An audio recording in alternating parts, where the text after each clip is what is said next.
Has not been censured for including colleagues' names in a story about rape. Instead, it was a letter of reprimand. New tonight, Brian Mastry reports that did not sit well with the targets. Word of warning, we're airing some of what Senator Halloran said for context.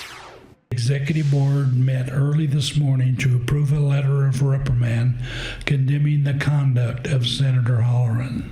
No censure, no resignation, but a letter of reprimand saying what Senator Steve Halloran of Hastings said on the floor was unbecoming, deplorable, and violated the legislature's workplace harassment policy. Here's an example from that night. I kneel before him, Senator Kavanaugh. I want to Senator Kavanaugh. Senator Michaela Kavanaugh said a letter of reprimand does nothing to silence bullies.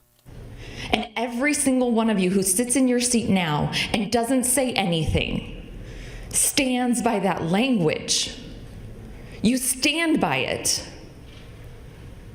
You stand by another senator demanding a sex act be performed by another senator on the microphone.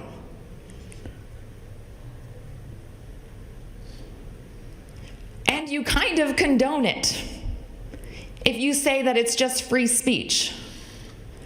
Free speech does have consequences.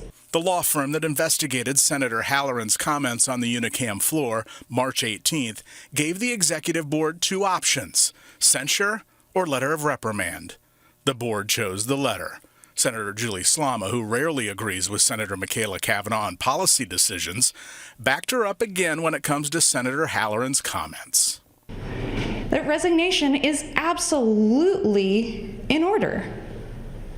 And if he was being an adult, he would pick up his toys and go home. He would resign. If he had any respect for this institution or his colleagues, he would resign. Senator Halloran is term limited, meaning he's done being a state lawmaker anyway in January. He said that the outrage should be over the book, not his comments, but today during the reprimand, he did not say a word.